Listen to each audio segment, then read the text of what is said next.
Okay, we'll get started inshallah. Allahumma salli ala Sayyidina Ulana Muhammad wa ala ali salli ala Sayyidina Ulana Muhammad barik sallallahu alayhi. Last week we were talking about the love of Ahlul Bayt. And one thing, we were talking about how do you love them, or how do you know that you love them, or how should you love them. And one of the things, questions came up, well, what about like today? How is this, how do we know today? And this is a thing, from the beginning. If somebody is praising the enemies of Ahlul Bayt, such as Yazid, then you automatically know who he is. And this gets back to where, we talked about this on Friday as well, where Rasulullah says, Al-maru man ahabba, that the lover will be with the one that he loves. So if you want to praise Yazid, and claim that he was right in whatever he did, then may Allah subhanahu wa ta'ala make your end with him. And may he make our end with Imam Hussein alayhi salam. And that gets back to that narration again that we mentioned in Jummah, where Rasulullah he says that whoever loves me and loves Hassan and Hussein and loves their parents will be with us in Jannah. So here, being with them in Jannah means to be at their level. It doesn't mean that we're going to be equal to them. It means that they will honor us by allowing us to be in their presence. Again, everything connects back to the love aspect of things. So loving them is to want to learn about them, want to listen about them, want to talk about them, wanting, just being in awe of them.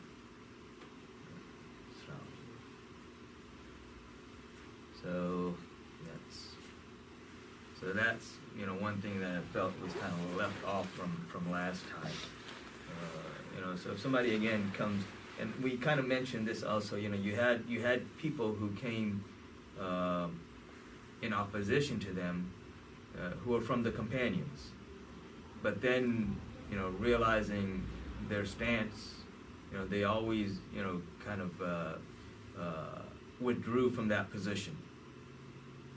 So we honor and love those companions, and we follow them in the way that they corrected their mistakes, because again, the companions are not masum, they are mahfud, which means that they may make mistakes, but they always avail themselves of that door of repentance. And if they didn't make mistakes, then we would not have examples to follow, because we make mistakes. And so that's why knowing them and seeing what they did is also so important for us. And that's also why they are the stars that guide us, because we see them and we go through these situations and realize, I need to correct myself. Well, how do I correct myself? By following them, seeing how they did things. So I'm going to kind of, any questions on that at this point? Because I want to talk about the Umrah and sort of the Hajj. His brother Kyle's going to be leaving, inshallah, Wednesday. So he'll be going, and I think there might be some other folks that are going. We'll kind of, I want to cover that a little bit. But any questions on the Ahlul Bayt aspect of things? Okay, good. Alhamdulillah.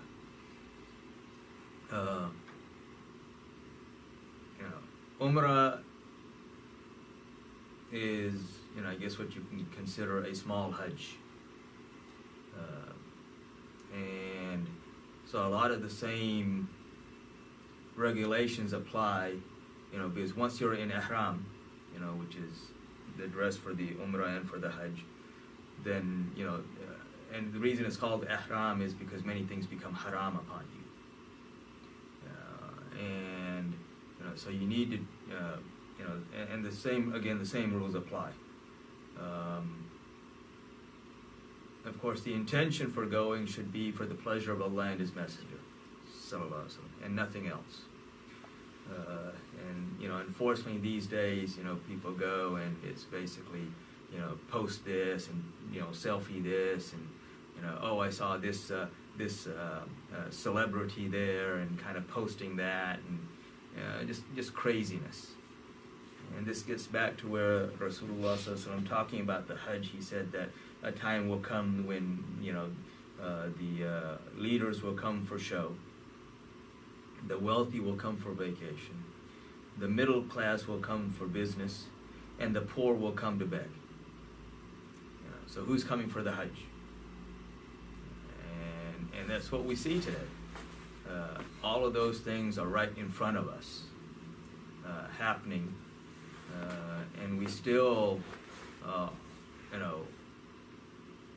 question the commands of Rasulullah sallallahu alaihi wasallam, and question the commands of Allah subhanahu wa ta'ala.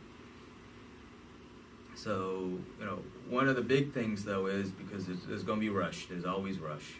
There's always a lot of people there, and now more so than ever. So one of the things is, of course, being patient and not pushing and shoving, because you get a lot of that, and you're going to get pushed and shoved. So you also have to be patient with that too. And that is, in essence, what's that? Yeah, well, I mean, a lot of times it's not on purpose, because, people are, you're kind of in a crowd, and so, there's going to be some, somebody bumps or somebody trips and they bump into somebody, and then that just knocks. But there's also be some stuff that's going to be done on purpose. There will be people that will be pushing and shoving on purpose, and you got to be aware of that. And again, you can't retaliate in kind. This is not the place to be retaliating. Okay, so and again, you are going to have those accidental pushes and shoves, and you yourself may trip and just because there's such a crowd, you get caught up in the crowd, you start tripping, you end up kind of falling on somebody. That's a totally different issue.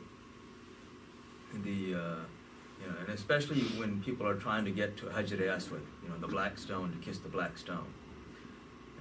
And unfortunately, you're going to see a lot of pushing and shoving there, which is not accidental. You're going to be seeing people throwing their arms and grabbing and trying to push everybody out of the way. So you need to, that's something you definitely need to get. You don't want to get in the middle of that. Okay. One time, during the time of Rasulullah sallallahu alaihi wasallam, there were some companions who were pushing and shoving. And again, these are things that Allah subhanahu wa ta'ala had them to do in order to teach us. And Rasulullah sallallahu alaihi wasallam, he asked him, he said, why are you committing suicide? It's a major, major sin. And they said, what do you mean? And he said, well, this is equal to committing suicide, like you're pushing and shoving here. And so that's one big point. And right now, especially because it's going to be packed. It's time, Ramadan, generally speaking, there are more people in Ramadan than there are in the Hajj there. Because for the Hajj, they limit how many people can come. There's no limit, and especially these days, there's no limit right now. So need to be really careful. One aspect, when you do put on your ihram, no putting on perfume or ithar, no putting on, no cutting your hair, no trimming your nails. You need to do all of that before. And you make, when you put on the ihram, you make 2 rakat, nafil, for the intention of the ihram, or actually sunnah for the intention of the ihram. And then you start your talbih, labbaik Allahumma labbaik, labbaik la sharika laka labbaik, innal hamda wa ni'mata laka wal mulk la sharika lak. And you say this loudly. So once you put on the ihram, then you start the talbih. You know, oh Allah, here I am. Oh Allah, here I am. You know, and when you say it. You know, don't just recite it. You know, you are calling to Allah. You know, He already knows this, but you know, this is that servant coming to his master. You know, the slave coming to the master and saying, "I'm here at your service." And so that's the attitude you need to have. And then, of course, you know, when you get there in the masjid, in the haram, you know, to look at the Kaaba is also ibadah. So, and when you enter Masjid al-Haram, there is no Tahiyatul Masjid there. It's not 2 rakat because the tawaf takes precedence over the 2 rakats. You know, like we were talking about the other night, you know, you don't leave something of a higher obligation or value for something of a lower obligation or value. And so once you enter, you know, you immediately start the tawaf. And of course, unless Fard Salat is going on. You know, so you start the tawaf, and if you cannot reach the Hajar Aswad, which more than likely you won't be able to, you simply point to it with your finger, the index finger of the right hand, and you kiss the tip of the finger. That is the sign that you have kissed Hajar Aswad, and that's where you start the tawaf. You know, so from that corner of the Hajar Aswad, you know, you stand there, and there is a line. They've made a line there, so you know where you're starting. And you point toward it.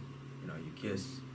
Rasulullah Sallallahu Alaihi Wasallam had his stick that he guided his camel with, so he pointed to it with that and kissed it. He did it both ways. So he went and kissed it. He could have just done that. Everybody would have made room for him. Okay. But to make things easy for us, you know, of course, knowing what's coming. So he also gave us this sunnah option and sunnah as well, you know, so that, you know, we're not pushing and shoving just to try to kiss the black stone. And then you start the tawaf and you make 7 circles. The first 4 are done, and when you're making tawaf for the men, you know, the ihram, you know, while you're making tawaf, the right arm shows. So when you're making salat in the ihram, you cover both shoulders. When you're making tawaf, you know, it comes underneath the right arm and it comes up. And this is not the sunnah of Ibrahim alayhi salam. This is the sunnah of Rasulullah sallallahu alaihi wasallam, because when they went back for Umrah, you know, in 6th year of Hijri, Sulh Hudaybiyah takes place.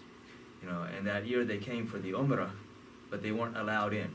But the agreement was that they could come back next year, and the Quraysh would empty out Mecca for 3 days, and the believers could come make their tawaf, make their Umrah, and then go back.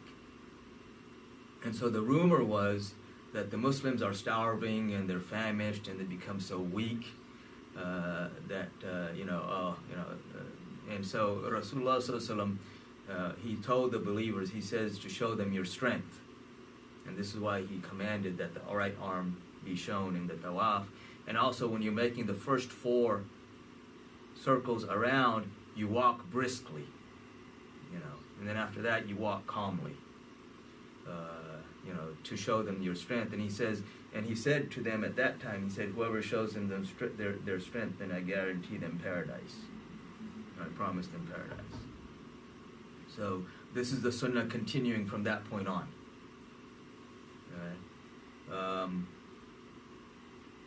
And then after, you know, you finish the 7 circles, you make 2 rakat at Maqam Ibrahim. And again, because of the rush at this time, and you know, and you're better off, you know, you go there and you kind of gauge it first.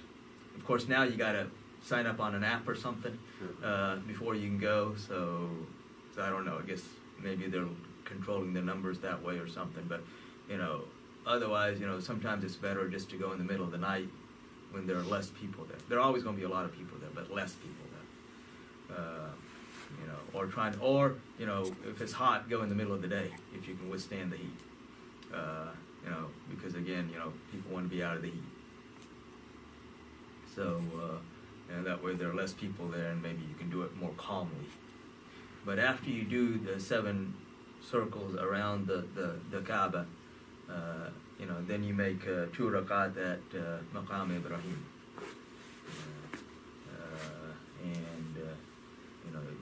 You drink the Zamzam. And again, you may not be able to get right to Maqam Ibrahim. So just generally in that area, you make 2 rakat. And then from there you go and you make Sa'i.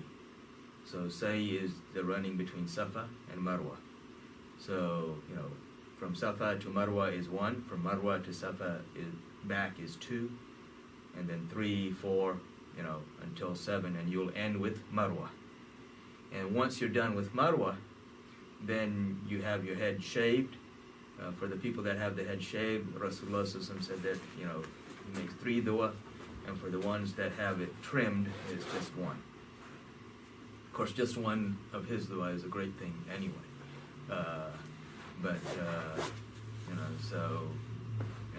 Whichever one, he preferred the shaving. And then basically you're done. You're out of the ihram, your umrah is done. When you get a chance, drink as much Zamzam as you can.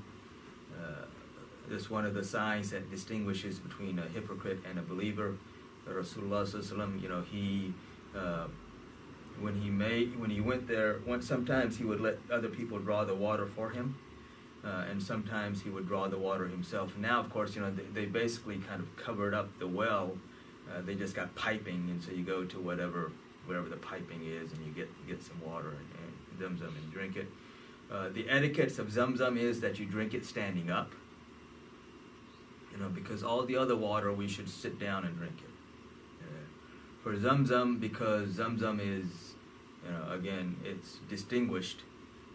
So out of honor for that water which came from the heels of Ismail alayhi salam, you stand up and you drink it. You face the Kaaba, you drink it, you say durood, salawat on Rasulullah sallallahu alaihi wasallam, and make dua as you're drinking it.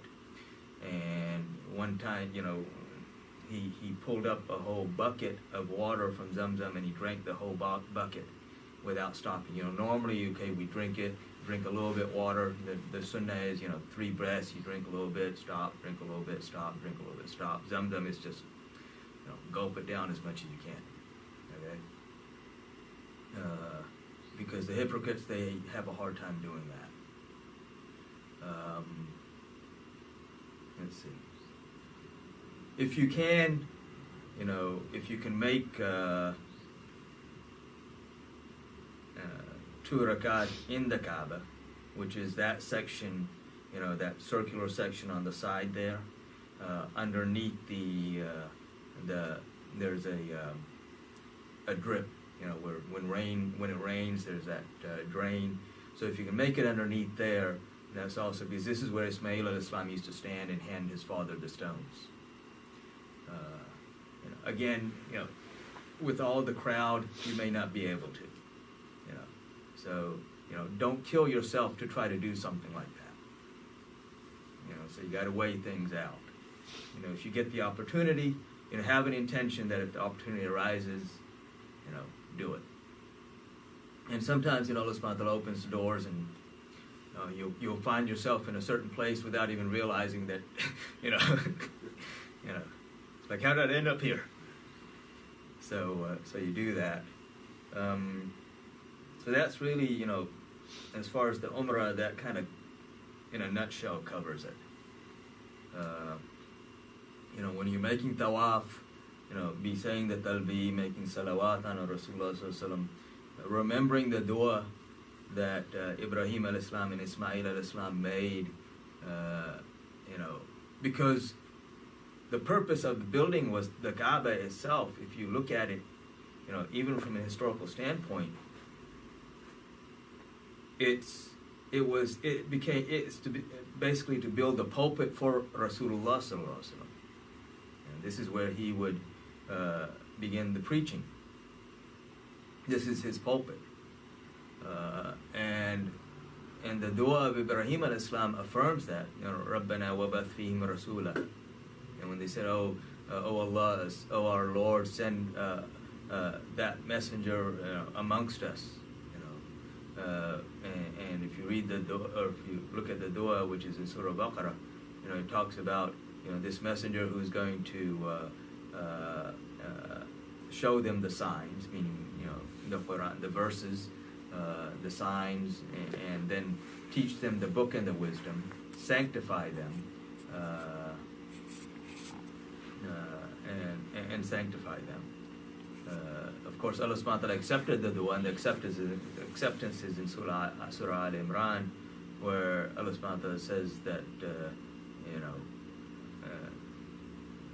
لَقَدْ مَنَّ اللَّهُ إِذْ بَعَثَ فِيهِمْ رَسُولًا.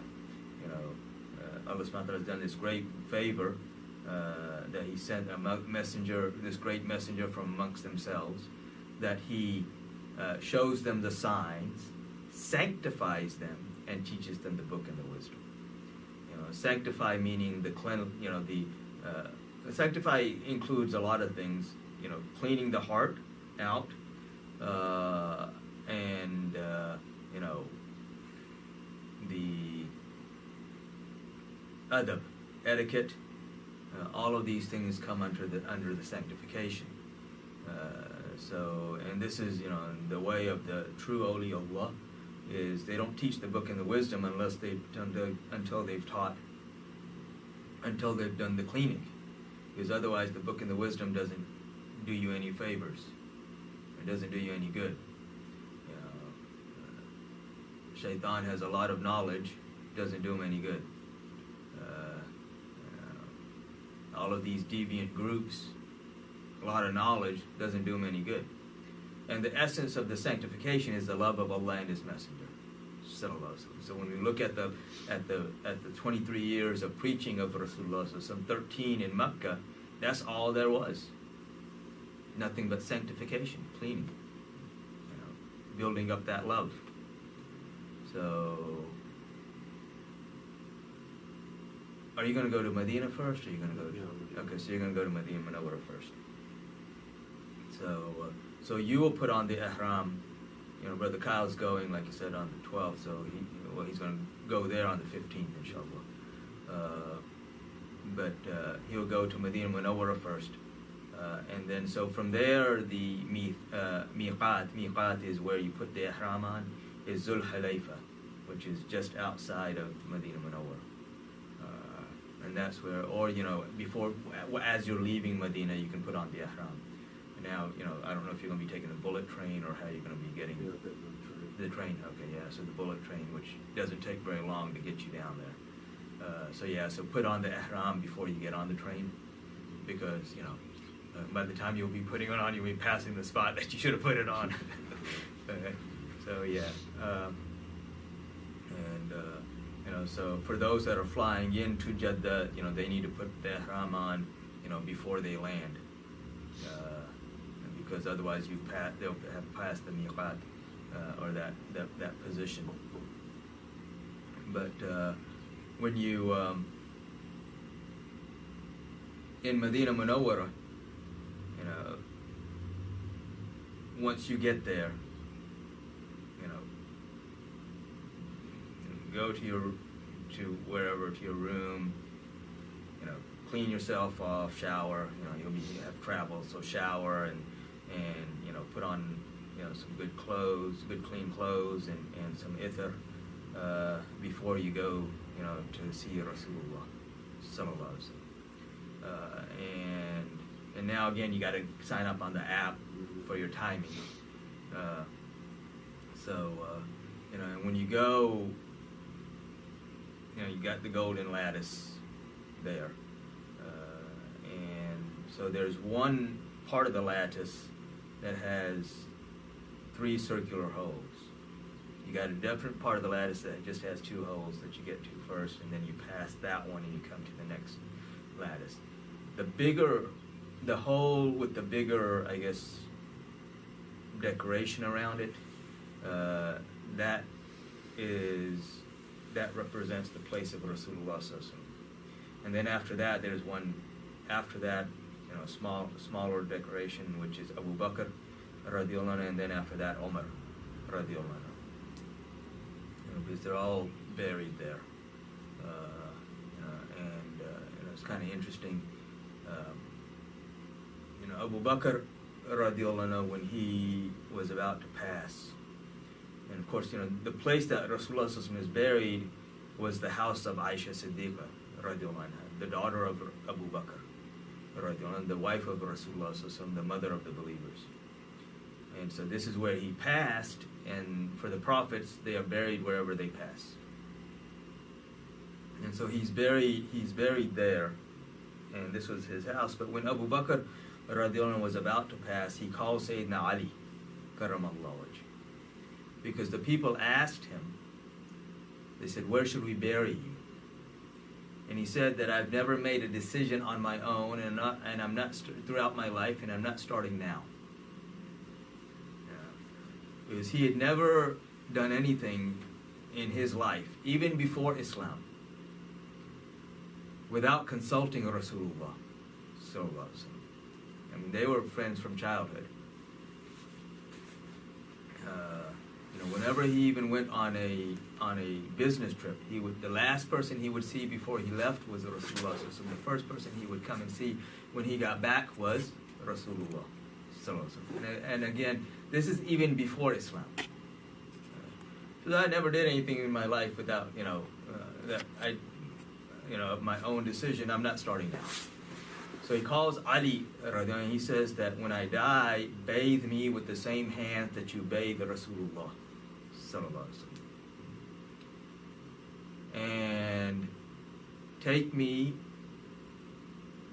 there in front of the Rawda of Rasulullah sallallahu alaihi wasallam, and request that the friend wishes to be with the friend,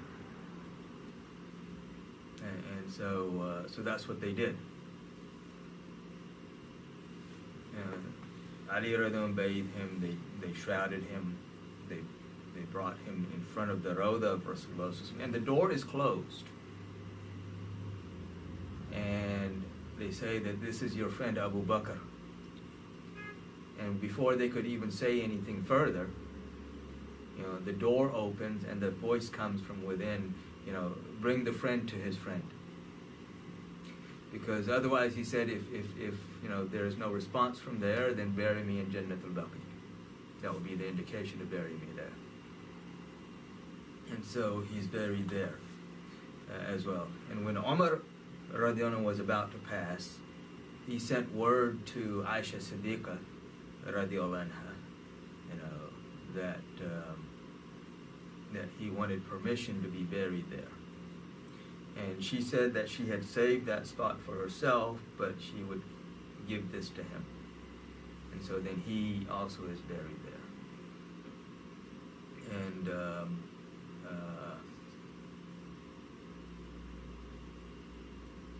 actually later on, Imam Hassan alayhi salam wanted to be buried there as well. And this is not something that I talked about on Friday, but he wanted to be buried there. And he had told his brother, Imam Hussein alayhi salam, he said that, ask for permission for me to be buried there, but if there is any issue, then don't cause an uproar and bury me in Jannat al-Baqi. Next to his mother, Bibi Fatima salamullah alayha. And so Bibi Aisha Siddiqa gladly, said yes. This is his grandfather's place, so yes. But Marwan bin Hakam blocked it. He created an uproar, and there's going to be some issues that would be created. So that's why Imam Hassan al-Islam is not buried there. When Isa al-Islam comes, he will also be buried there. And so, so when you do go, when you see the first, this is where you say salam to Rasulullah sallallahu alaihi wasallam, and then of course adab, standing, there, just like like a servant in front of his master.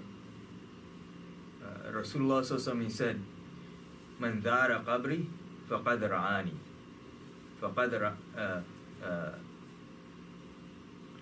man zara qabri faqad ra'ani, man ra'ani faqad ra'al haqq."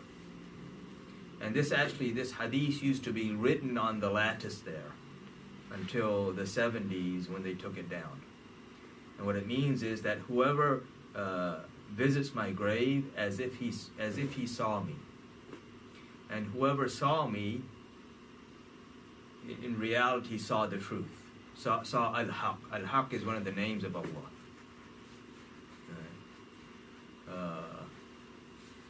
And so again, this used to be written there until the 1970s when they took it down.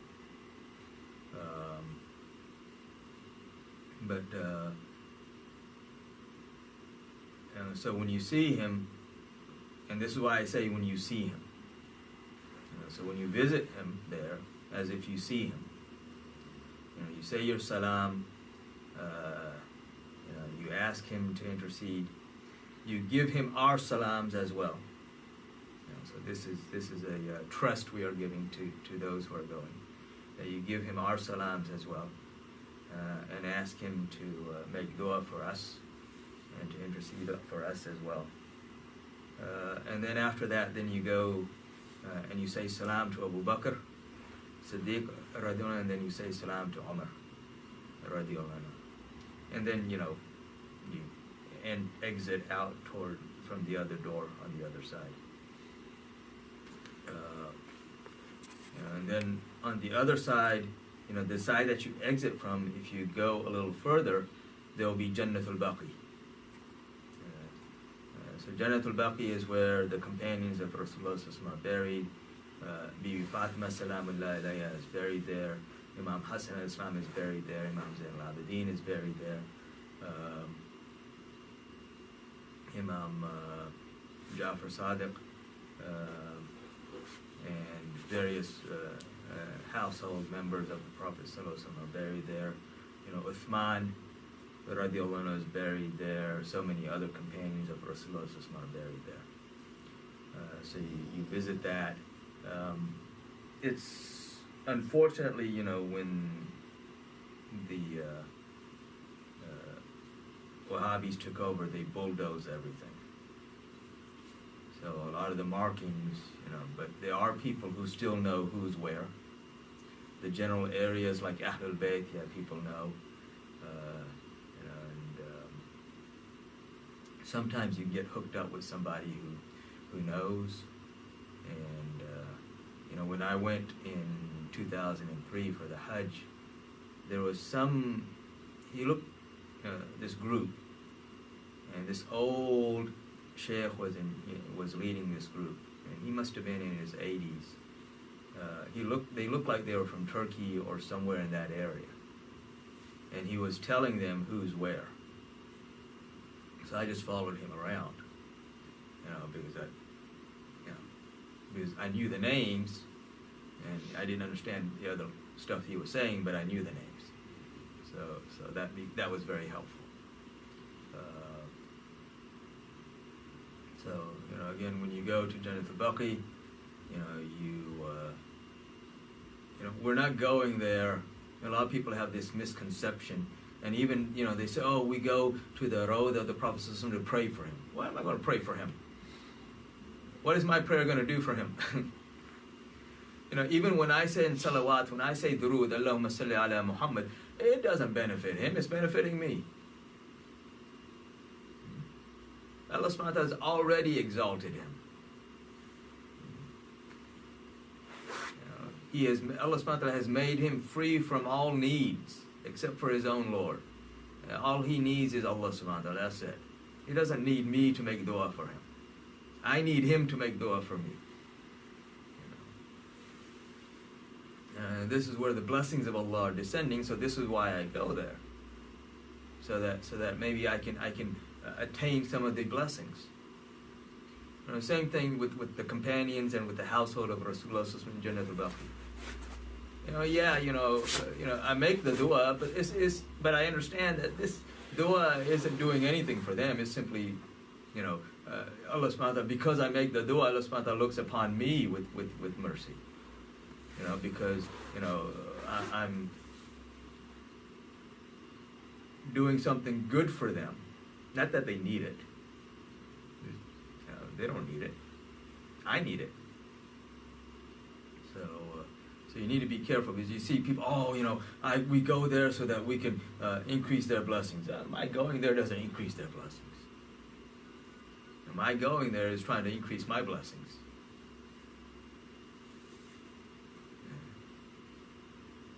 People think too much of themselves. And that gets back to, he was a human being like us, which translates to, I'm like him. That's the So just be aware of that. If you can, like even in, how long you'll be in Mecca? 3 days. 3 days, okay.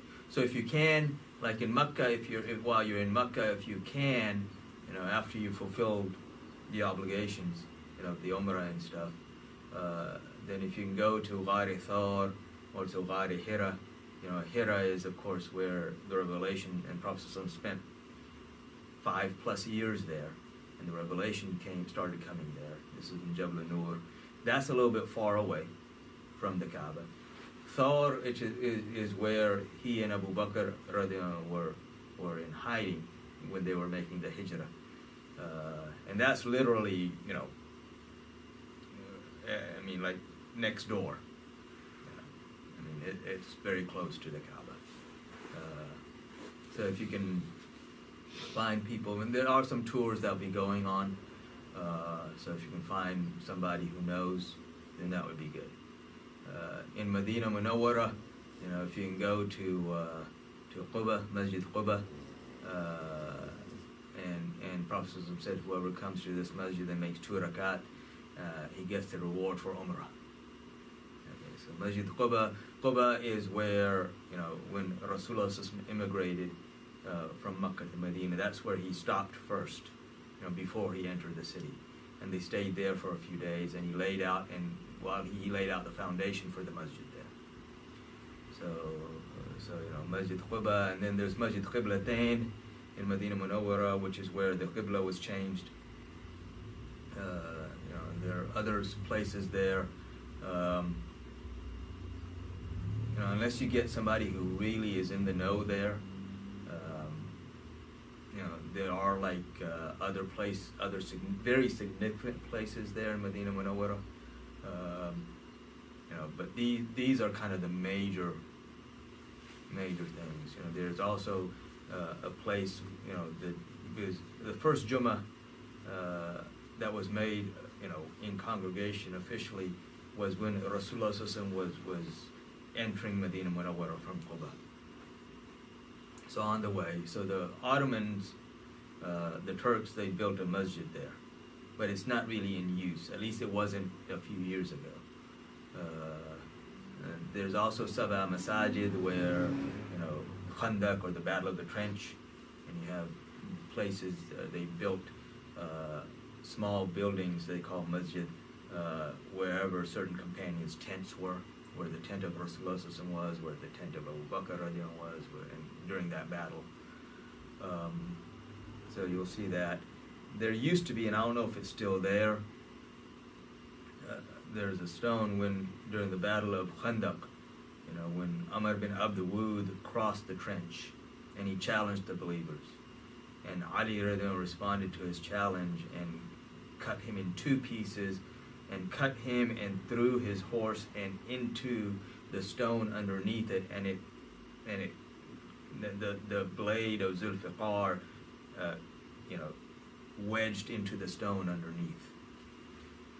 That stone, at least in the 1970s, was still there.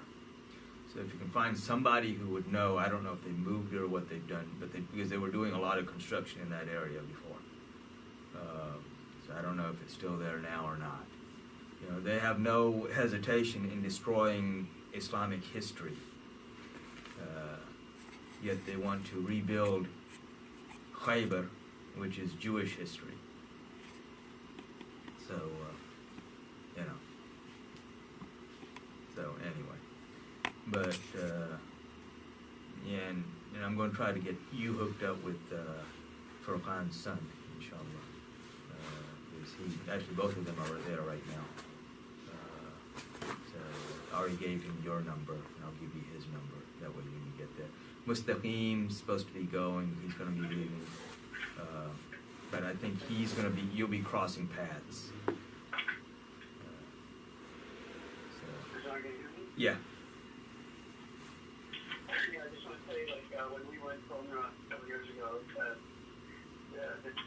we had a tour guide that, my brother-in-law found, and he took us to, he showed us where the Masjid Darar was, and it actually was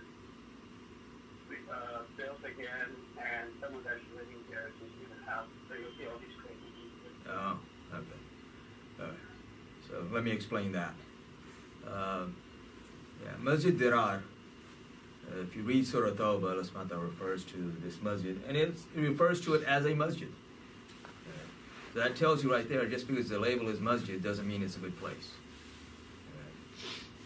This was built by the hypocrites, and this was built during the time that Rasulullah sallallahu alaihi wasallam is getting ready to go for Tabuk.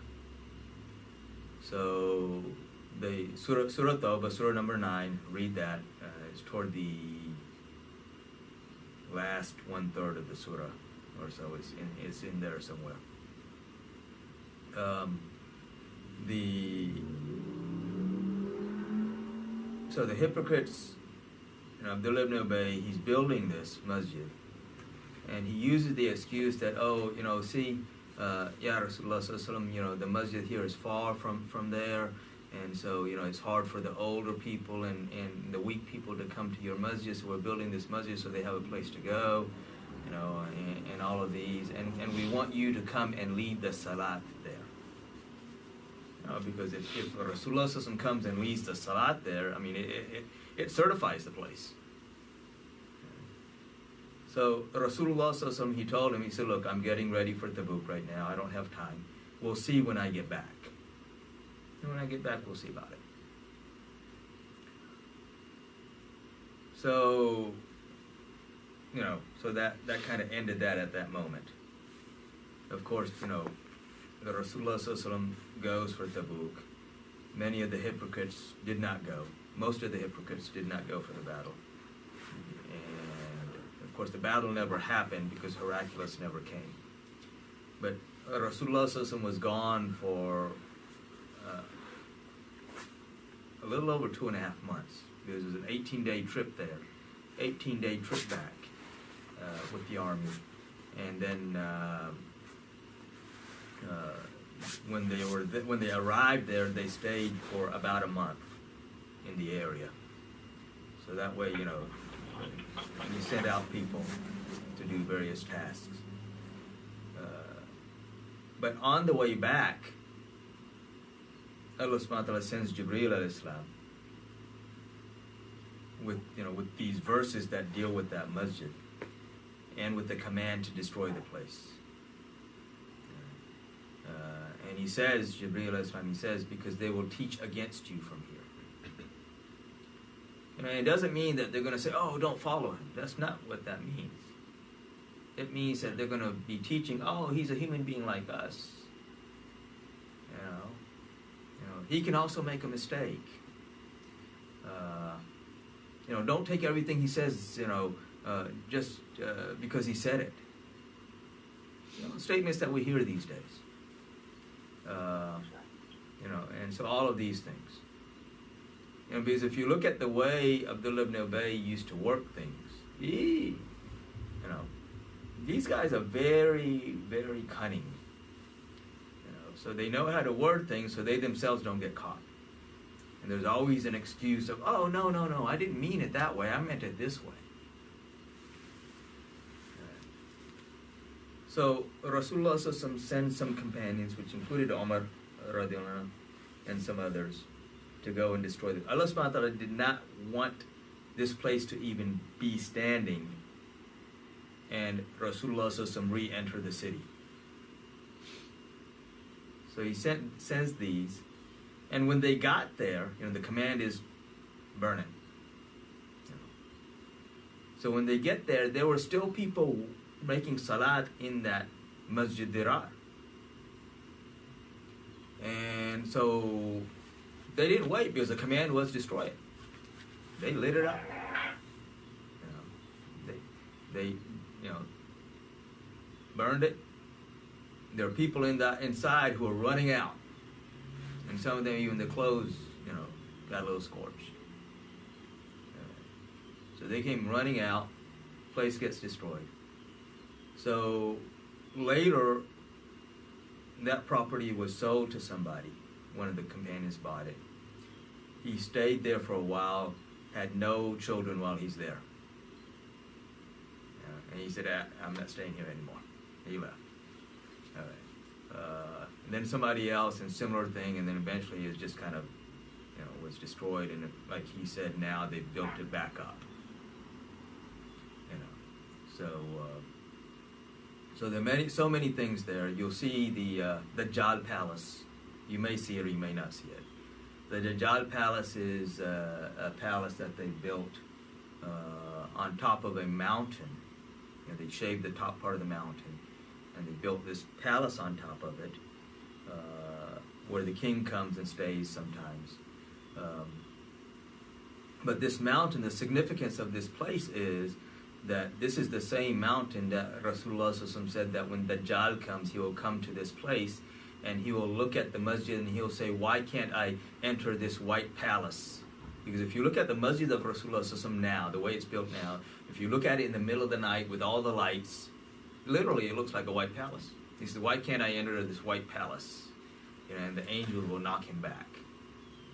Every time he tries to move forward, they will knock him back. But this is the place. So this is why the locals there in Medina Munawwara refer to that as the Dajjal Palace. So all of these guys have basically got it ready, so when Dajjal comes, he can be comfortable. Because he's their brother. Yeah. Again, all of the signs right in front of us. So yeah. Anything else? Again, adab. Just adab and love. Love and adab, they go together. The respect, the etiquette, all of that needs to stay intact. And so just be careful. Even in the masjid of the Prophet ﷺ, they're not doing it as much, but they'll still occasionally do this. Is like if you go and if they feel like you're staying in a certain spot too long, they might hit you and knock you out. The religious police and stuff, and push you away. So just don't retaliate. Just move on. Just come back. There is a place in the masjid of the Prophet ﷺ, right next to the Rawdah, which is called Riyadul Jannah. This is literally a part of Jannah. Okay. And within this part of the masjid, you're going to have various columns, and there are names for the various columns because of various things that happened. There's a column where the Prophet ﷺ used to stand when he would greet or meet the delegations that were coming.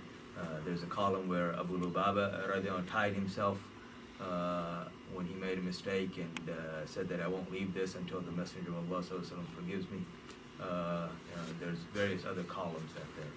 There's also the place where Prophet used to make salat, and so again, while you're there, and if you're able to hook up with Brother Furqan's son, Furqan Jr., he'll know. He knows all those areas, and he'll be able to guide you, inshallah. If not, you'll find somebody, inshallah. Allah subhanahu wa ta'ala will have somebody guide you, inshallah, or help.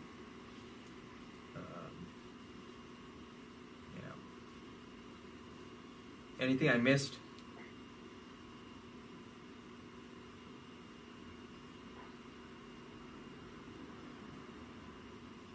Okay. Anything else? Questions? Yeah. Well, it seems straightforward, but then when you come back, you can say, oh, I wish I'd done this. I wish I'd done that. And that's normal. That is normal. And then there's going to be, oh, when I go next time, I'll do it this way, or I'll do it better, or whatever. So again, that's normal. What's that? क्या हुआ? भैया.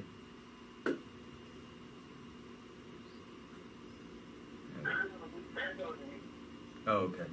I thought somebody was saying something. Okay. So, questions? Can you go with when you talked about last night when somebody joined Salat? Okay. So question is about joining the Salat. So, first off, so the Imam, so this is under the condition that the Imam has started, of course. So that's the only way you're going to be joining the Salat. Otherwise, you'll be starting the Salat with the Imam. So when you join the Salat, the first thing that you need to be very aware of and conscious of is to say the first takbir, separate from any other takbir. Okay.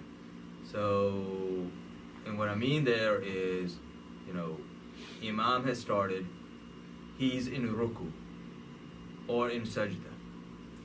So when I come, I line myself with the other worshippers, and I say Allahu Akbar, and I tie my hands. And then in order to join the ruku, now I say Allahu Akbar and go into ruku. Or I say Allahu Akbar and go into sajda, or if he's sitting, wherever he is. So the first takbir is the joining takbir. Any additional takbir is, unless he's standing. If he's standing, when I say Allahu Akbar and I just, now I'm just standing, well, I've joined. I don't have to say a second Allahu Akbar to join him in the standing, position. But if he's in any other position, I have to say that second Allahu Akbar and go into that whatever position he's in. Okay. If I miss, so let's say I join and he's already made one rakat. Okay, and basically the catching of a rakat means that I've caught him in ruku. If I join anytime after the ruku, I've missed that rakat. Okay? So let's say, I join and he's in the ruku, but I say Allahu Akbar, and before I can say Allahu Akbar to join him in ruku, he's already coming up. Okay? Well, I missed that rakat. Okay? And then what I do, Allahu Akbar, and he'd be coming back up and say, Sami Allahu liman hamida, and then I drop my hands and I say, Rabbana lakal hamd. So I join him there. Again, that first takbir has to be there. Okay? So now, whatever rakat, however many rakat I miss, when he says salam in the end, so, he makes one salam, toward the right, say, Assalamu alaikum wa rahmatullah, and then, I don't move. And then when he starts making the second salam, that's when I get up and I finish up whatever I missed. So if I missed just the first rakat, then I would just make one rakat, stand up, make one rakat, finish it up, and make my salam, join that way. If I missed two rakat, then I would finish up two rakat. Okay. So whatever I missed, I make up. Okay. As far as following the imam, Rasulullah said that whoever goes before the Imam, Allah subhanahu wa ta'ala will raise him up with the face of a donkey, which is not good. So I need to make sure I'm not going ahead of him. This is also part of the responsibility of the Imam, that he doesn't say a takbir in a way that somebody could accidentally go in front of him. Because you got some guys who they will, they're leading the salat and they're about to go into sajda, from here, and they say Allahu Akbar, and they're still not in sajda. And that can confuse somebody way in the back. This is why, when you're following,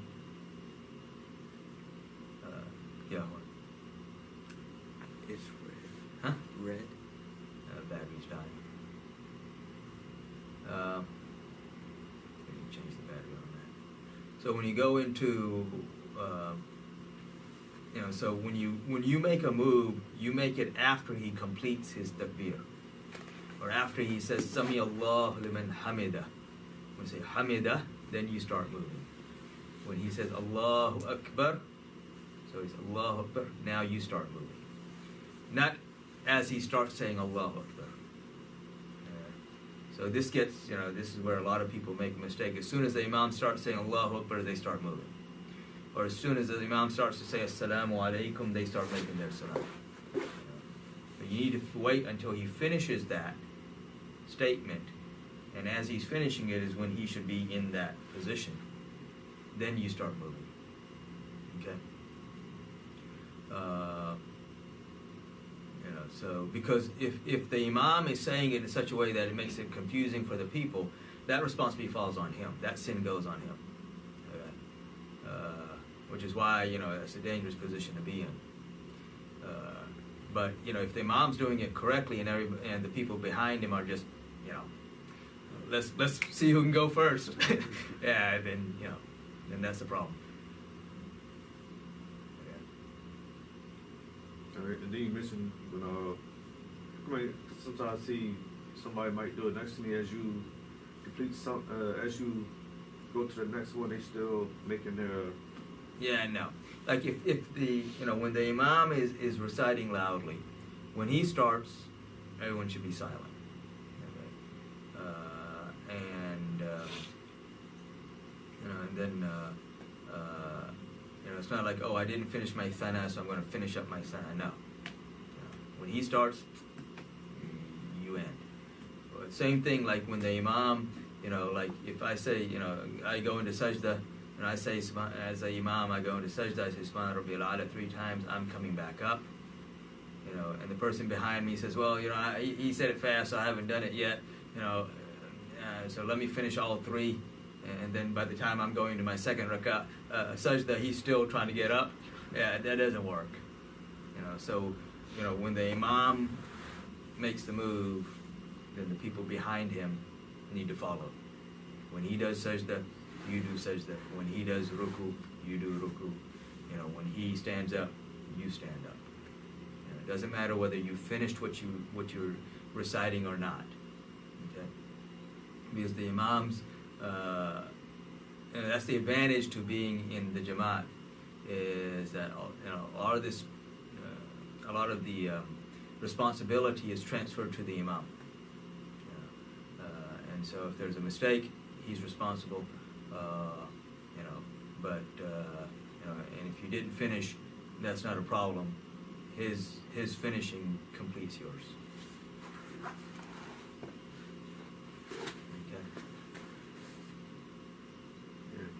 When you make dua, Yes. I notice you speak in Arabic first, and you go to English, then you say some in Arabic. Stuff that's in Arabic, is that like a certain? No, of course, in Arabic I send salawat the way I do dua, and there's no hard and fast rule on this. Okay. We send salawat on Prophet Sallallahu first. Allahumma salli ala Muhammad wa ala ali Muhammad wa barik wa sallam, or whatever durood. And the reason for that is because dua, salat, everything can be rejected. Okay. But Allah subhanahu wa ta'ala does not reject salawat on His beloved sallallahu alaihi wasallam. Okay. So you start off with the salawat and we end with the salawat. Wa sallallahu ta'ala ala khayr khalqi. This is also salawat on the Prophet sallallahu alaihi wasallam. Okay. So we begin with that, we end with that. So it's less likely that what's in between will be rejected. Because we know the first part is being accepted, the last part is being accepted.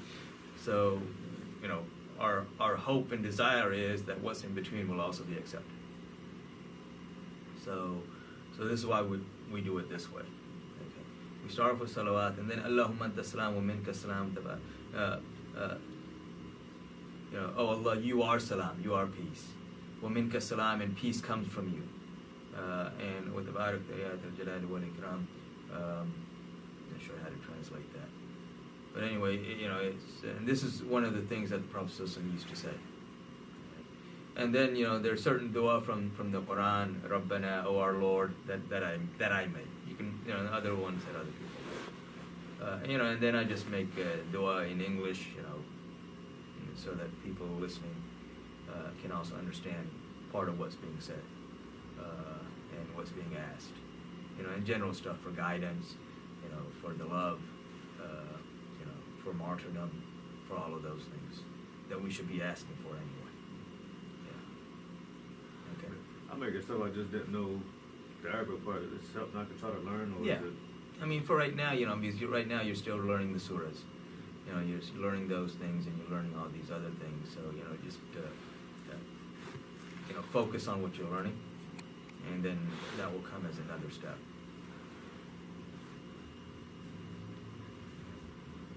I got one last one. I don't know if it's weird or bad to ask. I know we different from the prophets, peace be upon them, but how we pass, how, you know, the angel of death comes, then we get asked 3 questions. But there's this, they go straight to. No.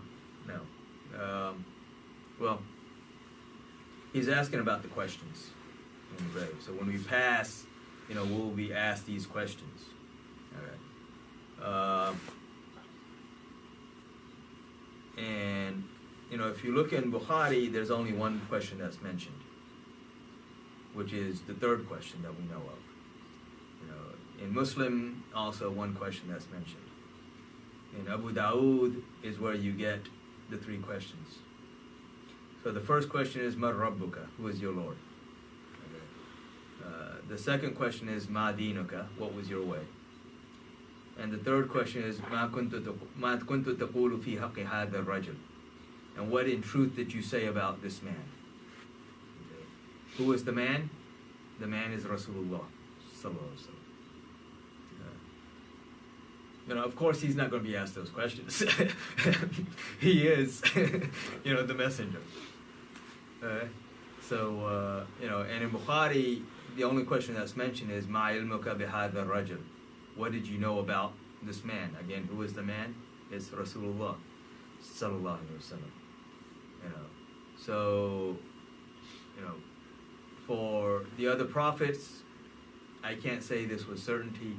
Yeah, it's potential that they will be asked, because they also are the followers of Rasulullah sallallahu alaihi wasallam. You know, for of course for Rasulullah sallallahu alaihi wasallam, yeah, it's like, yeah, that's not it. Because he himself is the question, right? So you know, but for us. And this gets back to al-maru man ahabba. The lover will be with the one that he loves. If we truly love him, then we will recognize him.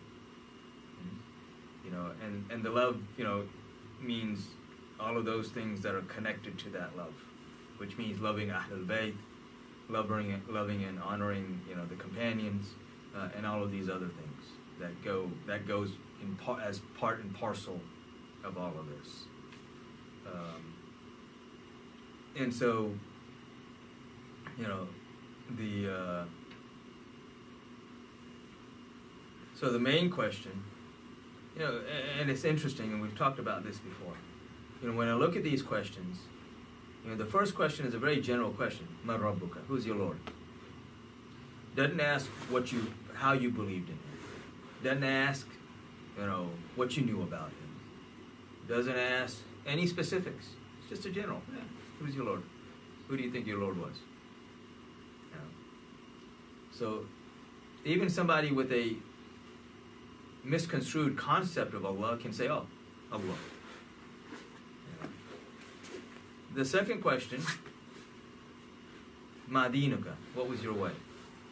What was your religion?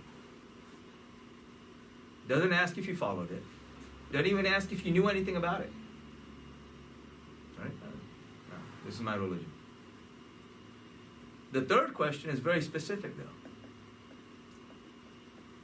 Ma ilmuka bihadha rajul. What did you know about this man? Ma kuntu taqulu fi haqqi hadha rajul. What in truth did you say about this man? Sallallahu alaihi wasallam. So now it's, No.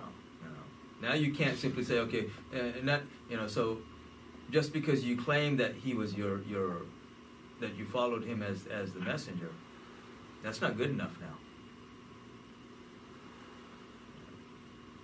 Was your concept of him proper?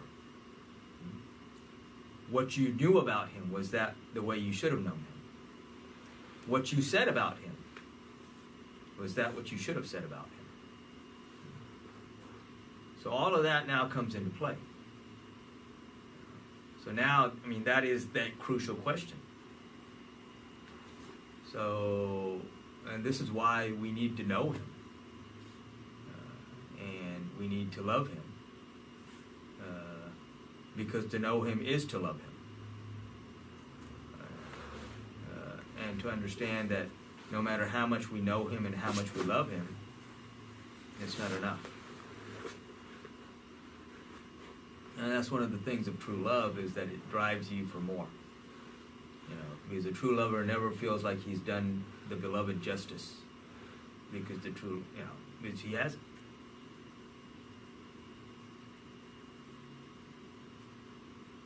And this can get into statements, and it's probably, because this will probably take a little extra time, so we'll probably talk about this next week, inshallah. You won't be here. But talking about, we look at how Allah subhanahu wa ta'ala addresses Rasulullah sallallahu alaihi wasallam in the Quran, and how Rasulullah sallallahu alaihi wasallam addresses Allah subhanahu wa ta'ala. So anyway, inshallah. Anything quick? Yeah, I guess that's part. Would it be how would it be for somebody that's like a different religion? Would still be the same? Yeah, no. Well, they'll get the same questions, but soon the questioning here is an all or none. So if you fail on any question, there's no sense in going beyond that. Because anyone whose Lord is not Allah cannot know Rasulullah. Anyone whose way is not Islam, again, cannot know Rasulullah. And so, that will get, so for them, like someone who's not Muslim, like someone who's an idol worshiper, he's going to fail on that first question. And there's no more second or third question there, and then punishment starts.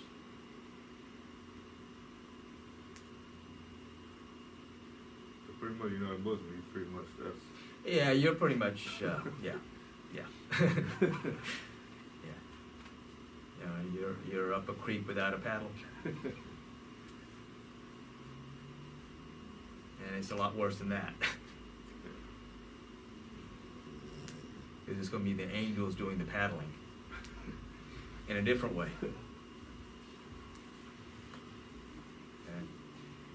Okay. So,